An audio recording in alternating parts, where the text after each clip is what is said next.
Aqui, Aí, o barulhinho do gravando. Não sei se vocês ouviram. Eu ouvi. Tá gravando, certo? Estamos juntos? Vocês estão vendo bem? Me ouvem? Sim, né? Sim, dá para ouvir bem. Show. Obrigado, então. Então, olha só, gente. Isso aí eu tirei de algum lugar há muito tempo. Não lembro se foi um livro, uma apostila. Há vários anos dou aula com isso aí no quadro, né? E fiz isso a caneta, né? Para usar nas aulas remotas aqui. O que eu quero que você entenda a princípio? A gente está falando de uma reação A mais B dando C. Não é uma reação geral da química. A mais B dando C ou A mais B dando C mais B. O fato é que A e B são reagentes, está claro? Eu tenho B aqui e tenho A aqui como reagentes. Tranquilo? Tem algum áudio aberto aí, gente? Se É o da puder Rayane. fechar. Rayane, desliga o. Isso. Gente, Obrigado. desculpa. Nada, que isso. Ó. Ok, gente, o A e B juntos aqui dando C. A questão é, e aí se a gente apela lá para as aulas de química geral, quando você tem A mais B reagindo, nunca forma só o C, né? Por quê? Porque o A e o B, lembram da lei de Proust, das proporções definidas? Tem uma massa de A que reage com uma massa de B, né? Aquele cálculo estequiométrico básico. É aquela Mas coisa sempre do. um dos dois está em excesso, né? Aquela questão do reagente limitante no excesso? Isso, obrigado. Do reagente limitante do reagente em excesso, exatamente isso, tá? Então, por mais que a gente tente acertar esse cálculo, e no laboratório isso é mais fácil, você tem uma balança analítica, você está pesando gramas, né?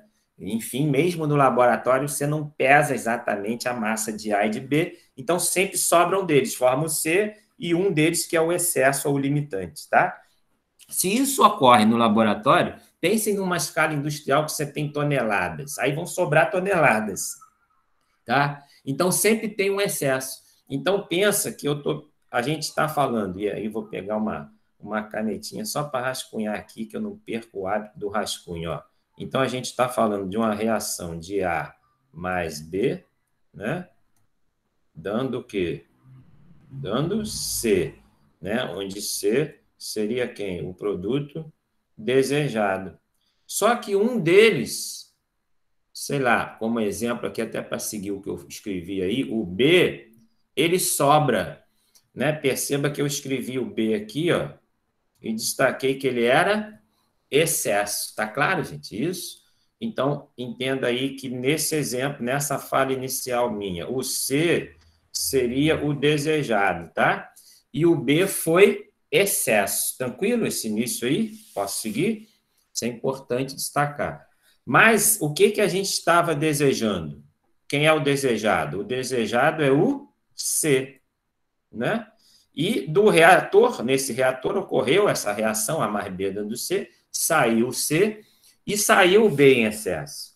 Então, vamos ter que separar, né? Vai ter um separador, depois do reator vai existir um separador, em que a gente, enfim, obter o C aqui, que é o desejado, é o produto da indústria, né? É o que a indústria vai vender, né? Mas o B, lembra? O B que era o excesso, ele volta aqui, ó, ele não sai do separador na mesma direção do C. Claro, né? Porque senão misturava eles de novo. Tá claro isso? E aí você percebe que o B faz esse caminho aqui, olha o B, ó. O B faz essa volta que a gente chama de reciclo. E o B, ó, ele volta aqui, ó, fechando o reciclo, sendo o quê? Sendo aqui reinjetado no reator. Tá claro só esse iniciozinho aí, essa volta do B ao reator? Para quê? Para não perder ele. Tá bom, gente? Vê se você quer me perguntar alguma coisa desse início aí. Tá tranquilo isso? Eu não entendi o purga. Purga. Não, a purga eu falo já dela. Eu só quis te mostrar o caminho do B. O B não foi para a purga, eu estou devendo a explicação da purga, tá bom? Eu só quis te mostrar que o B saiu aqui porque ele foi o quê? Excesso, né? E aí tem um separador que separou o C do B. O C foi para venda, né? Envasado para ser vendido de alguma forma, para ser bombeado, dependendo do que for. E o B fez essa volta. Essa volta é o reciclo, tá bom? Só destaquei o reciclo. Mas, seguindo a tua proposta aí, o que seria a purga? A purga, a gente inicia a explicação da purga quando temos, né? Só mudar a cor da caneta aqui, ó. Quando temos esse I aqui, ó, né? Quem seria esse I aqui que eu estou jogando com um triângulo azul aqui? Perceba que esse I ele já entrou no reator aqui, ó, né? Então, teremos aí 3 Is, né? O I pode ser inerte, eu falo já o que seria o inerte, ele pode ser uma impureza, seria com I de novo, eu achei genial quem criou essa explicação, né? E, genericamente, o I poderia ser indesejado. Então, I de inerte, I de impureza, I de indesejado. Então, vamos por partes. O mais fácil de explicar, impureza. A impureza pode existir tanto no reagente B como no reagente A. Né? Lembra, em laboratório você usa, às vezes, não sei se você lembra disso, o reagente PA, né? Para análise, aquele que tem 99,9% de pureza, né? O chamam grau analítico. Mas, mesmo assim, ele tem 99,9%. Claro que isso já é um reagente bem puro, bem caro, né? Mas tem seu 0,1% de impureza. Mas na indústria, gente, por exemplo, na siderurgia, se usam minérios de ferros com 40% de pureza. Então, 60% é outra coisa. Né? Isso vai entrar no reator da siderurgia. A gente quer estudar processo siderúrgico à frente. Então, perceba que um desses Is, né? Pingo no I aqui, esse I que é de impureza, ele é muito frequente aonde? Em P, eu abreviei IMP, esse I de impureza é muito frequente na indústria, tá bom? Em massa, em termos percentuais máximos. Tá claro?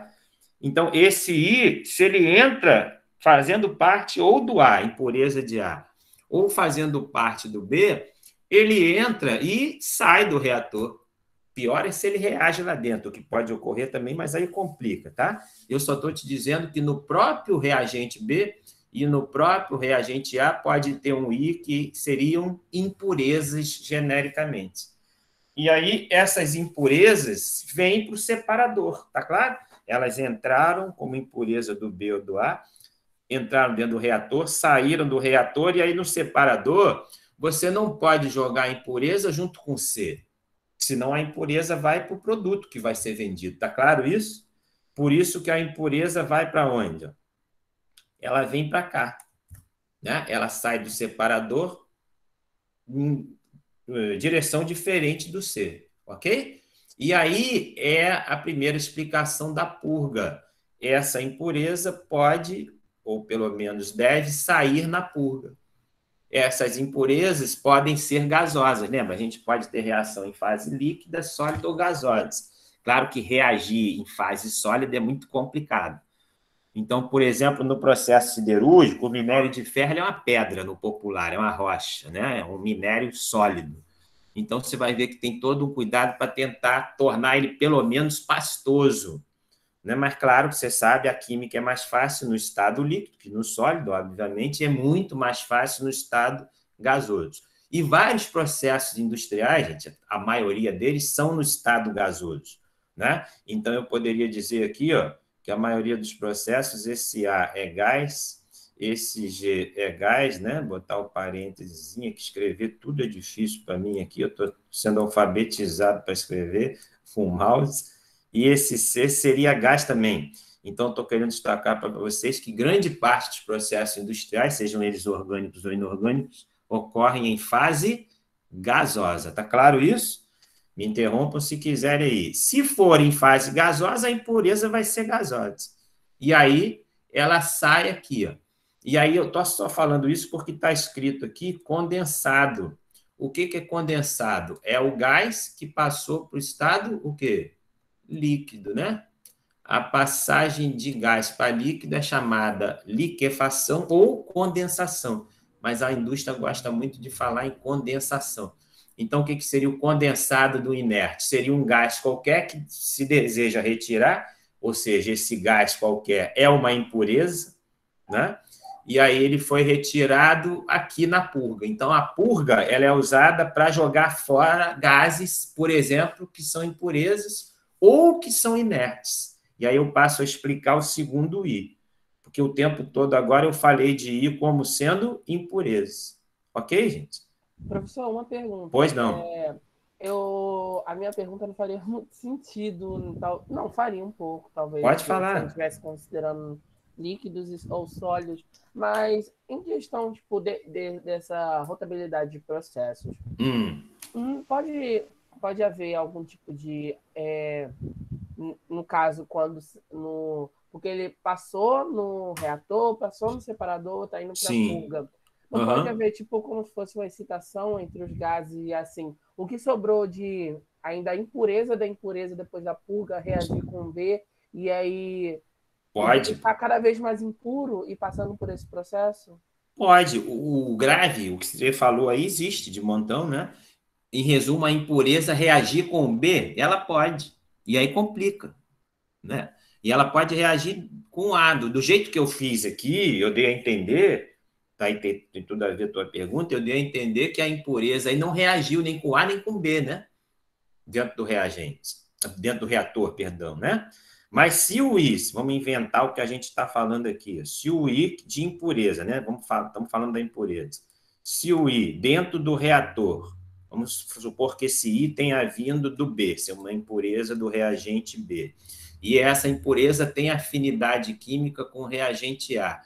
E aí, ó, o I reage com A, produz outra coisa aqui, ó. Só para mudar, inventei uma letra D de dado. Esse D de dado é um produto formado, né, da impureza do reagente B que reagiu com A dentro do reator. Olha a encrenca. Então, já está saindo aqui ó, um D de dado que é um produto novo, mas que é indesejado também. Ok? Então, vamos ter que pensar um jeito químico, físico-químico, seja lá o que for, ó, desse D de dado, que é produto da reação da impureza do B com A, sair para cá também, ó. Ele vai ter que fazer esse caminho, tá certo? Porque senão esse D vai sair com C aqui, ó, aí não pode, né? Você está jogando alguma coisa que não é para jogar, está impurificando o C. Ok? Não sei se foi essa a tua pergunta aí. Se isso acontecer, ou seja, formar um novo produto indesejado aqui, ele vai ter que passar por outras separações, dependendo, claro, da gravidade dele, né? Isso me abre um parêntese aqui para perguntar se existe alguma coisa na indústria que consiga. Alguma coisa mais o que falhou que você falou? Alguma Não, é coisa? por causa do meu ventilador, perdão. Me deu um parênteses para perguntar, Sim. porque a condição de reação da impureza, Sim. ela tem a probabilidade tanto do A, quanto do B, quanto do C. Sim. E dependendo, às vezes, pode acontecer com ele mesmo, que nem já tem exemplos de titulação, enfim, iodometria. Tem alguma condição industrial que a gente consiga aplicar que atribua a ele essa. Eu não sei se a palavra é inertibilidade. Tipo, inércia para ele em relação às reações, torná-lo inerte. Que atribua a ele uma inércia que garanta que ele fique inerte, é isso? Que ele não reaja? Que ele não reaja com os reagentes que estão passando por essa cara, corrente. é super inteligente a sua pergunta. Existe sim, na química orgânica, isso acontece que eu saiba, né? Mais nos processos orgânicos, porque pensa o seguinte, não sei se você está fazendo processo orgânico, as reações orgânicas, em geral, são mais ricas, né? Mais diversificadas do que a inorgânica. Né? De graça, a química orgânica é 10 vezes maior que a inorgânica. Né? Então, isso acontece muito na química orgânica. Um exemplo simples aqui, você está clorando o anel benzênico, coisa básica da orgânica, né? Benzeno mais cloro 2, tá certo? Cloração do anel benzênico, você já estudou isso aí. Você pode ter os vários produtos clorados, né? Como é? Um monoclorado, um diclorado já pode ter o orto, meta e para, tá certo? E aí, lembra, você estudou orgânica já, tá certo? E aí você tem aquela questão da orientação no anel. E você pode ter impureza, vamos supor que você queira obter o diclorobenzeno, que o seu produto C seja diclorobenzeno, e tenha impurezas que atrapalham a obter o diclorobenzeno. E aí essa impureza é identificada no processo químico. Se percebe? Essa impureza aqui vai atrapalhar o diclorobenzeno. Se pensa uma reação, né? E a nível... Cadê a setinha minha? Eu perdi a seta. Você... Pô, sumiu, cara. Vocês estão... não sumiu, não estou sabendo escrever mais, tá? Então, você vai pensar seria um outro reagente, alguma outra coisa? No bloquinho separador. Vi. Obrigado. Porra, só sumiu. Aqui, eu vou botar o apontador ali, esse que é mais grosso. Então, eu estava falando que se deseja obter o quê? O diclorobenzeno, né? Aí vamos supor que uma impureza qualquer atrapalhe a obtenção do diclorobenzeno. O que você pode fazer? Reagir um outro produto orgânico com a impureza que impeça ela de reagir com o diclorobenzeno, atrapalhando a obtenção do diclorobenzeno, entende? Então, você vai inventar no caminho aqui, vai ter uma outra etapa, um outro separador, ou um outro reator, para anular ou gerar inércia, que foi o que você perguntou, nessa impureza que atrapalha formar o diclorobenzeno, que eu inventei de exemplo aí. Tá? Isso ocorre muito quando temos catalisadores também. Ou seja, foi isso que você perguntou, né? Você gerar um caráter inerte em alguma impureza que atrapalha, não é isso que você falou? Certo?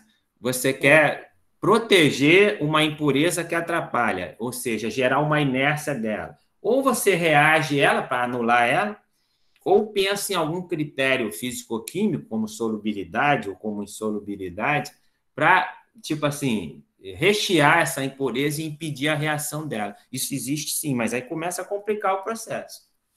Certo? Não sei se eu respondi tua pergunta aí. Sim. O professor de processos industriais, ele tinha comentado que a maioria dos processos também são gasosos e que temos uma complexidade muito grande de tubulações. Eu fiquei um pouco na dúvida se poderia também fazer esse tipo de purificação através do processo de controle da tubulação em si, por causa que, já que a maioria dos processos ali estão acontecendo entre gases, se através das características do gás eu conseguiria já fazer uma intervenção física por meio da tubulação em si. Sim. Vou sublinhar o que você falou aí. Você falou duas coisas importantes, a purificação e a intervenção física, em fase gasosa, tá certo? Então, você pode ter uma etapa de purificação ou de retirada de impureza, aqui, ó, né? Estou mexendo com o cursor, anterior ao reator, tá certo? Exemplo, né? Você tem uma mistura gasosa em que um dos componentes lá você quer separar ele, porque ele interfere negativamente em algum aspecto. Então, antes de entrar no reator, você cria alguma coisa aqui que retire esse gás. Você vai falar o quê, por exemplo? Como é que você pode separar gases? Não é fácil, né? Porque toda mistura gasosa, em regra, é homogênea, tá certo? Mas você pode fazer o quê? Uma liquefação fracionada. Né? Quando o ar atmosférico, o que você sabe do ar atmosférico? Tem muito nitrogênio, menos oxigênio e pouquinho dos gases nobres, tá certo? Quando você pega o ar atmosférico e esfria ele, sai primeiro quem? Sai primeiro o nitrogênio, depois o oxigênio. Então, se o nitrogênio for indesejado, você pode criar, antes do reator aqui, ó, uma liquefação fracionada para tirar o nitrogênio do ar e dar um outro uso ele, mas enfim, você tirou o indesejado antes de entrar no reator. Isso também existe em processo, ok? O que eu estou mostrando aqui, gente, é simplesmente o basicão, mas esse basicão é muito importante, e aí vem essas perguntas todas, esses raciocínios todos, você pode agregando coisas nesse básico. Por exemplo, na tua pergunta, fazer uma separação ou uma purificação aqui, antes do reator. Tá ok? Tranquilo isso? Se tiver tranquilo, eu quero falar mais da purga. Foi tranquilo aí, cara? Te respondi? Posso seguir? Foi sim. Tá, então, a purga, o que eu já tinha falado da purga? Eu falei da impureza, né? Que eram 3 Is, lembra? Eu falei de impureza, I de inerte e de indesejada. A impureza eu expliquei, você ainda surgiu com essa pergunta aí. Tá, falando um pouquinho dos inertes. O que são os inertes, gente? O inerte, gente, é quem não reage. Você vai falar, e daí? Qual o problema dele não reagir? O problema é que se o inerte entra no reator, ele ocupa espaço. Você vai falar, tá bom, de novo, e daí? Ele ocupar espaço. O reator tem um volume, né? Limite aqui dele. E você quer, o que você quer dentro do reator? Que A reaja com B. Se além de A e B tem um I, que tem uma fração em volume importante, ele impede o contato de A com B, gente. Lembra? Qual é a primeira condição para uma reação química ocorrer? A primeira, disparada a primeira. Contato, certo? Se não houver contato da molécula A com a B, não tem reação nunca, mesmo que haja afinidade, mesmo que esteja numa boa temperatura, numa boa pressão, se não houver contato, não tem reação, tá claro? Vocês sabem isso, certo? E qual é o problema do inerte? Ó, você não está vendo o meu cursor vermelho? Está vendo ele mexer aí? Eu estou mexendo o cursor vermelho entre o A e o B. Se o inerte ficar aqui, ó, impedindo o contato do A com B, não tem reação de A mais B. Ok? Simples e importante isso. Então, quem é o inerte principal dos processos gasosos industriais? Disparado, número 1, top. Medalha de ouro lá em cima. O nitrogênio. Por que é o nitrogênio? Porque a maioria dos processos industriais, e aí vale para processo inorgânico e para orgânico, são processos de oxidação, gente. Olha que legal que eu estou falando para vocês. Né? Os processos de oxidação se usa quem? No papel a gente escreve O2, mas na prática é o oxigênio do ar. Tá? Porque é de graça. O oxigênio O2 está no ar em 21%, mas é de graça. Então, na indústria, ninguém usa O2 puro para botar na reação, tá? De oxidação. Usa o oxigênio do ar, mas lembra, ele está com 21% e tem 78% do inerte nitrogênio. E ele entra no reator. Olha só, você está jogando 78% do volume de inerte. Então, ele vai impedir a reação, gente. Está claro o problema do inerte? Por isso que na purga, a principal função da purga é jogar fora quem? Foi o que eu escrevi aqui, o inerte. E ele pode ser condensado. Tá bom? Uma pergunta, uma observação que eu aprendi hoje, respondendo no e-mail aqui uma pergunta, deve ter sido da turma de vocês, eu esqueci para quem que eu respondi, não sei se foi da turma de processo orgânico, não lembro. Vocês estão vendo esses pontinhos aqui? O aluno me perguntou, isso foi uma aluna. Eu não botei um ponto aqui, ó. Um ponto aqui, está cheio de pontos. Tem um ponto aqui, tem um ponto aqui, ó, tá vendo? Esses pontos, eu inocentemente escrevi eles quando tracei essas linhas, só para delimitar a régua e caneta que eu usei aí. Então, esse ponto que está aqui não tem nada a ver, ele não existe. Mas esse ponto aqui, a rigor, gente, seria um outro separador. Olha que legal. Por que eu não escrevi isso aqui? Mas aqui seria um outro separador. E aí eu quero passar para vocês uma ideia importante. Como é que você, num fluxograma complicado, e a gente quer ver fluxogramas mais complicados à frente, como é que você identifica que aquela caixinha ali, aquele retângulo, aquele negócio ali no fluxograma é um separador? Olha a dica fácil. Olha para esse retângulo aqui. Quantas setas chegam nesse retângulo e quantas setas saem desse retângulo? Me responde essa pergunta. Nesse separador, quantas setas estão chegando nele? Acho que uma só. Uma só. E quantas estão saindo? 3. Eis a definição de um separador no fluxograma, para você olhar e identificar ele. Um separador, chegam nele menos setas do que saem. Claro, então ele separou coisas. Está claro isso, gente? É elementar isso. Um professor meu do IF, quando eu fui aluno, me explicou isso com essa simplicidade aí, que eu nunca vi em livro isso. Não é óbvio isso? Se chega uma seta e saem 3, separou alguma coisa aí dentro. Tá?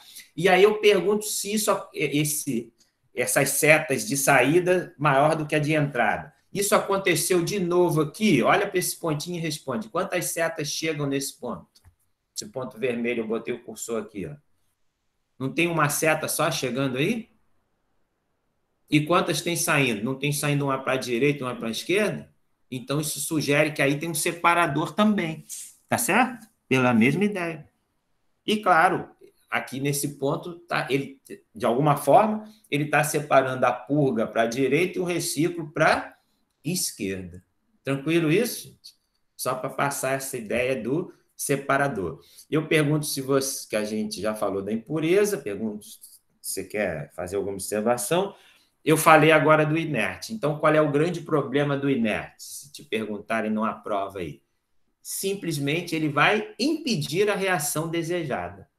Ele, a princípio, não reage, mas ele impedir a reação desejada é grave, tá bom? E aí ele deve ser jogado fora. Alguma pergunta sobre inertes aí? Sobre o que eu falei agora? Tranquilo? Posso seguir? Tranquilo, gente? Me fala aí, estão acordados aí? Estão com fome? Essa hora começa a dar tranquilo, fome. Tranquilo. Então, seguindo então aqui, gente, o reciclo. Qual é o papel primeiro, principal do reciclo? A princípio, eu já falei um pouquinho, voltar com B, né? Então, o reciclo tem uma grande função de evitar perdas em dinheiro numa indústria, né? Porque lembra, esse B em excesso aqui na indústria são toneladas. Então, você está voltando com B para o reator de novo, tá certo? Esse é o grande papel do reciclo. Uma pergunta aqui, ó, e não foi erro isso, né? Por que tem um I aqui, hein, gente? Que raio de I é esse? E só um detalhe, eu de propósito escrevi esse I aqui com um tamanho de letra e visivelmente eu escrevi um I mais gordo, maior aqui. Isso foi de propósito. E o que eu quis dizer com isso? Que o que se deseja é que a maioria do I, quem é o I que a gente já comentou, as impurezas ou os inertes, saiam para cá, ó.